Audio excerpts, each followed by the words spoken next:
Shirin safe kuka kamo daga nan sashen Hausa na BBC mai zuwa muku 6:30 agogon Najeriya da Nijar, 5:30 kenan agogon GMT da Ghana. To a cikin shirin za ku ji cewa shugaban Ukraine Volodymyr Zelensky ya yi ikirarin cewa matsin lamba da sojojin Rasha ke fuskanta ne yasa Rasha ke neman a tattauna. Hukumar Lafiya ta Duniya ta ce sama da marasa lafiya da kuma jami'an lafiya 70 ne aka kashe tun bayan da aka soma rikici tsakanin Rasha da Ukraine. A Najeriya a yau ne jam'iyyar APC mai mulki za ta gudanar da babban taronta na ƙasa. Kowace irin waina ake sa ran toyawa a yau yayin taron? Tsarin mulkin jam'iyyar mu ya bada damar a yi zaɓe ko a yi maslaha, amma dai mu yanzu maslahar ake so a yi. Fatan mu shine shiyoyi da aka raba musu mukamai kowa ya zauna ya fitar da gwani ya kawo guda ɗaya. To yayin da ake dab da fara azumin watan Ramadana, ƙungiyar Izala a Najeriya ta yi kira ga shugaban ƙasar Muhammadu Buhari da ya tallafa domin ganin an samu sauƙin rayuwa. Taskar rumbun abinci da abin da duk za a iya yi a fito da shi kuma a sauke farashi ta yadda al'umma za su yi wa gwamnatin addu'a cewa dalilin Ramadan an samu sauki. To muna kuma dauke da labaran wasanni da kuma filin gane mana hanya da a cikin shirin.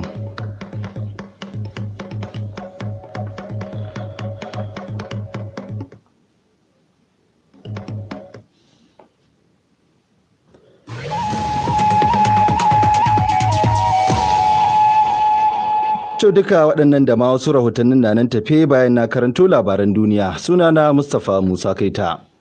Shugaban Ukraine Volodymyr Zelensky ya ce sakamakon irin matsin lambar da dakarun ƙasarsa ke yi wa sojin Rasha ne yasa ƙasar ke son a tattauna.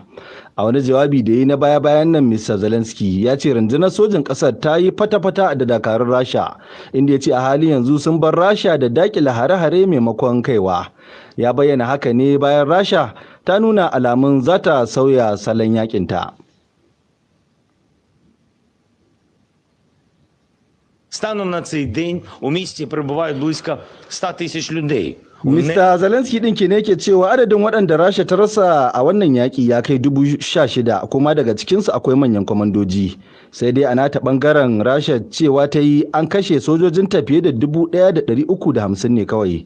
Wani babban janar ɗin sojin Rasha ya ce an kammala kashin farko na yaƙin da ake yi a Ukraine inda za su mai da hankali ga yankin Donbass na gabashin ƙasar.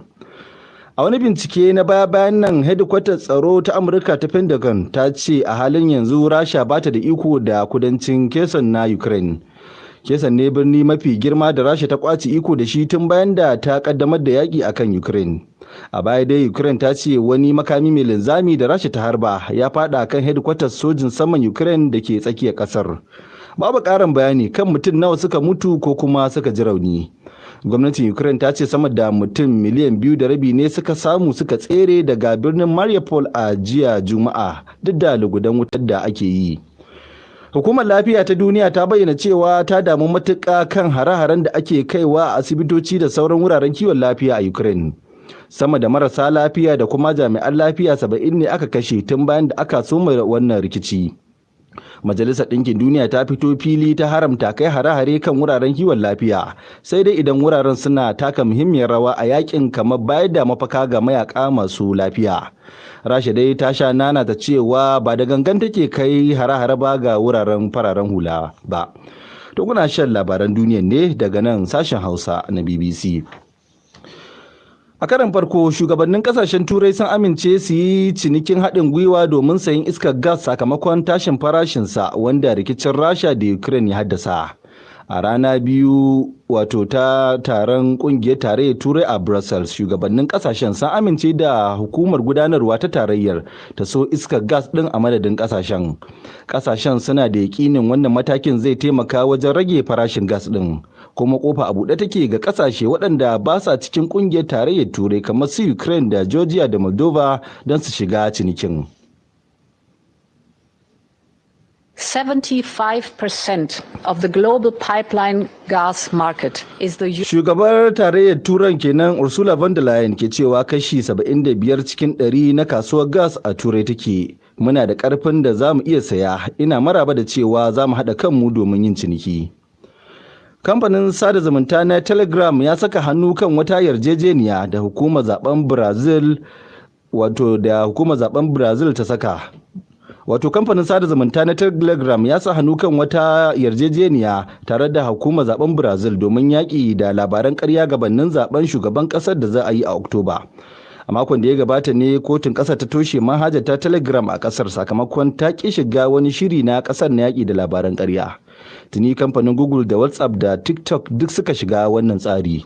Shugaban ƙasar Jair Bolsonaro dai na yawan amfani da Telegram wanda yake neman sake tsayawa takara. To ƙarshen labaran duniya kenan daga nan sashen Hausa na BBC.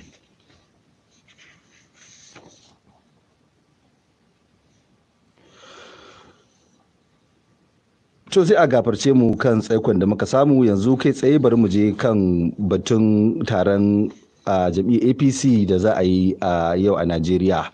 Inda jam'iyyar APC mai mulki ke babban taronta na ƙasa inda wakilai daga sassan ƙasar za su zaɓi sabbin shugabanni da za su gudanar da harkokin jam'iyyar nan da shekaru 4 masu zuwa. Mutum 9 ne suka nuna sha'awar takarar shugabancin jam'iyyar amma jigajiganta sun yanke shawarar bin hanyar maslaha yayin zaben. Ga rahoton da Ibrahim Isa ya haɗa mana.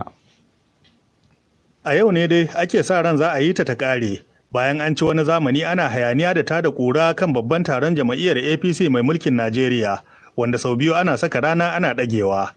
Mutum 9 ne suka nuna suna sha'awar hawa kujerar shugaban jam'iyyar na ƙasa.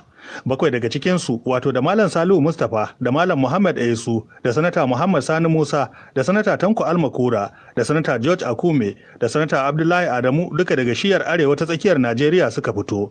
Sai na 8 wato tsohon gwamnan jihar Zamfara Abdulaziz Yari daga shiyar arewa maso yamma. Sannan akwai Sanata Alimadu Sharif wanda 'yan kwanaki gabanin taron ya ce ya janye saboda ya hangi cewa akwai wani shiri da ake yi don daidaitawa a bar kujerar ga wani ɗan takara, kuma a cewarsa shugaba Buhari na goyon bayan shirin maslaha ko daidaitawar, kuma a ƙarshe magana ta tabbata saboda mai magana da yawun shugaban ƙasa Malam Garba Shehu kuma jami'i a kwamitin yaɗa labarai na babban taron ya ce maslaha za a baiwa fifiko, kuma abin da jigajigan APC suka kashe dare suna yi kenan, suna ban baki ga sauran 'yan takara domin su mara wa mutum guda.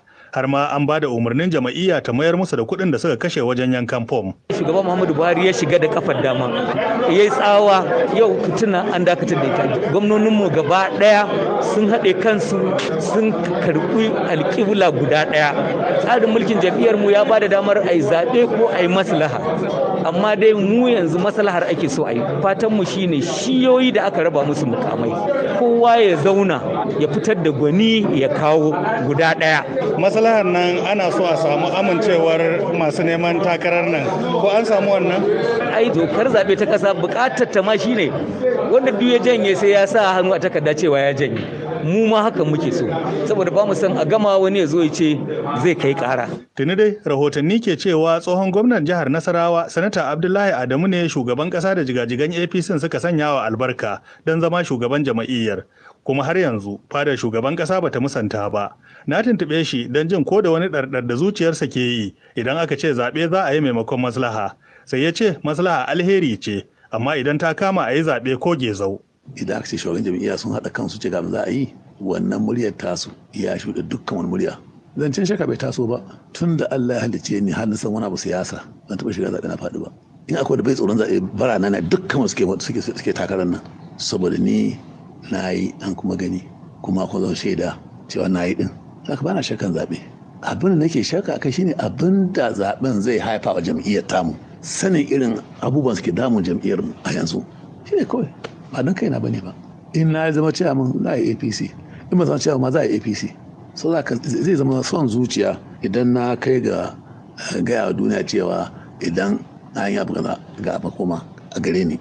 Abin da zai biyo bayan taron shine babban kalubalen da masana siyasa ke jinjinawa saboda sarƙaƙiyar da ke ciki. Ganin cewa shugaban rikon jama'iyyar wato gwamnan jihar Yobe Alhaji Mai Malabuni da ake yi wa lakabi da limamin sulhu zai tafi. Wasu masanan dai na cewa watakila wasu da ba su samu yadda suke so ba ka iya ficewa daga jama'iyyar, wasu kuma za su tsaya da nufin yi mata zagon ƙasa ko kafar ungulu a babban zaɓe. Amma komai ya dogara ne ga salon da jama'iyyar ta yi amfani da shi wajen lalama da ɗinke ɓaraka a tsakanin 'ya'yan nata. Ibrahim Isa, sashen Hausa na BBC, a Abuja, Najeriya. To daga batun taron siyasa a Najeriya sai na addini inda kungiyar Izala a Najeriya ta yi kira ga shugaban ƙasar Muhammadu Buhari da ya buɗe rumbunan abinci da kuma rage farashi domin al'umma su ji sauƙin lamura a watan Ramadan. Shugaban kungiyar Sheikh Abdullahi Balalo ne wannan kira a jiya a lokacin buɗe wani masallacin Juma'a a Abuja da aka gina da kuɗin fatar da jama'a suka bayar a lokacin layya. Abdu Halilu ya halarci wannan wuri kuma ya fara tambayar shugaban kungiyar ta Izala irin nasarorin da kungiyar ta samu tun kafa wata da kuma kalubalen da take fuskanta. Kungiyar ta ci nasara ba kaɗan ba, gagarumar nasara aka samu. Tun ana kin kungiyar duk inda aka ga ɗan Izala a kishi ba a wata hulɗa da shi, an yi haƙuri, an yi ta da'awa. Wayanda suka zamanto jagorori wurin kafa wannan kungiya sun yi abin da suke iya gwargwadon hali, har Allah ya sa da yake aiki aka yi saboda Allah, an kafa saboda Allah, sai Allah madaukakin sarki ya shigo ciki ya zamanto al'umma gabaki ɗaya sun amfana da wannan kungiya, ba ƙaramin amfana ba, domin a yau ba lungu da zaka shiga, ba sako ko loko da zaka shiga face sai ka samu karantarwar wannan kungiya ya yadu. Duk yadda ka ga masallatai suna cika da yadda aka koyar da sallah, kungiyar na cikin wanda suka taimaka wurin al'umma su mai da hankalinsu zuwa yin sallah akan lokaci da ma yin sallan kamar yadda manzon Allah ya koyar. Idan ka ga mata akan hanya suna yawo da lullubi da hijabi, ya ishe ka gano cewa karantarwar wannan kungiya ne da ya tasiri har ya kai ga haka. In ka ga matasa sun tsaye da gemu, ya isa ka gane cewa wannan sunna, wannan kungiya ce ta zama sanadiyan ainihin wato ayi, kaga an ci nasara. Zuwan zo shakka ne kalubale ne wannan kungiya ke fuskanta bayan shekaru sama da 40 da kafata. To kalubale ba a rasawa, duk lokacin da aka ce an samu abu ya cika to zai ta samu tasgaro, zai samu abubuwa iri-iri, amma babban abin da muke ƙara godewa Allah subhanahu wataala shine ƴaƴanmu da ƴaƴan wannan kungiya manya da ƙanana ana ta karatu. Idan ana karatu in Allah da za a samu sauƙin lamura. Don haka babban kalubale da ake da shi shine yadda matasa suke zaune babu aikin yi, mafi yawa sun yi karatu kuma suna zaune babu aikin yi. Da zaran wani ya zo da wata mummunan aƙida kuma yana da kuɗi a hannunsa, sai amfani da wannan ya ɗauke su ya mai da su zamanto 'yan ta'adda ko a shiga wasu abubuwan da bai dace ba. Wannan babban kalubale ne ga wannan kungiya, kuma kungiyar ita kadai ba za ta iya ba, sai an haɗa kai da gwamnati, sai an kirkiro wuraren koyon sana'o'i, sai yaranmu da suke makarantu idan sun je karatu an yi kokari bayan karatun a haɗa musu da sana'ar hannu da za su fito. To haka muna gode wa Allah, gashi muna buɗe masallacin Juma'a wanda 'ya'yan kungiyar nan suka tara sadaka na fatun layya aka sayar. Yau an haɗa an sayar, an so mai masallaci ya kai yayi nisan da waɗansu kuma sun shigo masu hali su ma da gudumawa su aka haɗu aka yi wannan aiki. A wajen buɗe wannan masallaci shugaban ƙasa Muhammadu Buhari ya zo, ka ba shi sakon 'yan Najeriya domin wannan wata na azumin Ramadan da ke gab da bakin kowa, menene ka shaida mishi? Abinda na muka ga shugaban Muhammadu Buhari, 'yan Najeriya suna kaunarsa, 'yan Najeriya suka zaɓe shi, 'yan Najeriya suna mishi addu'a, suna mishi fatan ya gama lafiya. Za a shiga watan azumi, lokaci ne mawuyaci da masu sana'a suke shan wahala, sauran al'umma suna shan wahala, kuma farashin abubuwa na tashi. To gwamnati ta sa ido daga cewa waɗannan farashin abubuwa bai ci gaba da tashin gauran zabe ba. A bude kofofi na taskan rumbun abinci da abin da duk za a iya yi a fito da shi, kuma a sauke farashi ta yadda al'umma za su yi wa gwamnatin addu'a cewa dalilin Ramadan an samu sauki. Duk wanda ya sauki ya sauƙaƙa al'umma, Allah zai sauƙaƙa mishi. Sheikh Abdullahi Balalau kenan shugaban kungiyar Izala a Najeriya. To gwamnatin Amurka ta ce ta sanya wa wasu 'yan Najeriya su 6 takunkumi saboda samun su da laifin taimakawa kungiyar Boko Haram. Cikin wata sanarwa da ta fitar jiya, Amurkan ta bayyana cewa sashen da ke kula da kadarorin kasashen waje shi ya saka wa mutanen 6 ko kuma ya saka mutanen 6 a jerin sunayen 'yan kasashen wajen da aka haramta wa hada-hadar kuɗi. Ga Bahar Muhammad Fage da ƙarin bayani. Sanarwar ta ce Amurka ta ɗauki wannan mataki ne sakamakon kama wasu 'yan Najeriya 6 da laifin taimakawa ta'addanci da wata kotu ta yi a ƙasar haɗaɗɗiyar daular Larabawa. Wata kotun ɗaukaka ƙara ta tarayya haɗaɗɗiyar daular Larabawa ce ta kama su da laifin. An tuhume su ne da samar da kuɗaɗe don taimakawa ta'addanci ta hanyar taimakawa wajen tura kuɗi daga wani asusu zuwa wani, daga Dubai zuwa Najeriya. 2 daga cikin mutum 6 kotu ta musu ɗaurin rai da rai, yayin da ragowar 4 kuma aka yi musu ɗaurin shekara 10 kowannensu a gidan yari.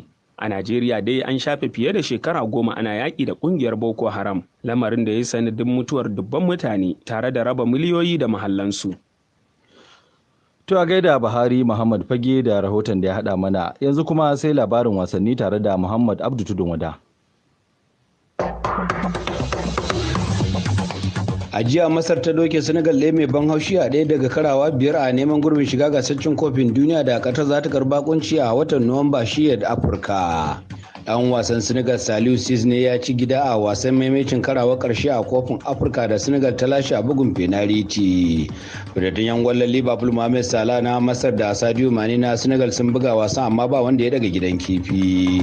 Ita ko Algeria zuwa Douala ta yi nasara kan kamar ci ɗaya mai ban haushi. Kuma Islam Slimani ne ya ci kwallon a ranar da kocin Algeria Jamel Belmadi ke bikin cika shekara 46 da haihuwa. Tunisia ma zuwa ta ci Mali ɗaya ba ko ɗaya da kunnen doki 1-1 tsakanin jamhuriyar Congo da Morocco. Shi kuwa wasa na hamayya tsakanin Ghana da Najeriya tashi suka yi babu ci a Kumasi. Sunana Anwar Sadat Ali, ma'aikaci daga Zuriya 88.7 a Kumasi. A gaskiya yanzu bamu da maciyin gol. Matsalar mu kenan don ka duba bolin nan mun create wani decent chances masu kyau wanda ya biyu uku amma ba mu samu wanda ke gaba da dai ya sa wanga chance cikin raga ba. Sunana Alhaji Shola. Ka yi mamaki wannan wasa da aka tashi can jarar? Gaskiya ban yi mamaki ba domin in ka duba shirye-shiryen Najeriya a takada ko kuwa asari tana saman kasar Ghana. Kaga shirye-shiryen Najeriya suka yi yana nuna cewa sun zo ne ma su zo su ba mu kashi sa'a muka yi kawai.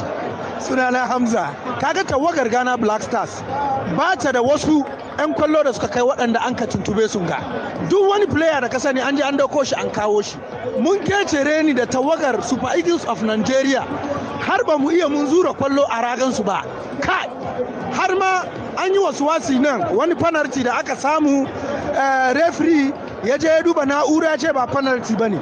Kai sai dai Najeriya ku kasance kun yi sassauci amma kuna da dama ku shiga gasan cin kofin duniya daga Qatar. Ra'ayin wasu daga Kumasi a Ghana kenan.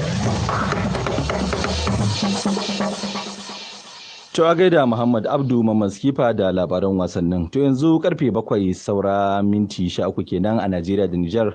Karfe 6 saura 13 kenan agogon GMT da Ghana. Mustapha Musa kai ta ne ke gabatar muku da shirin safe daga nan sashen Hausa na BBC.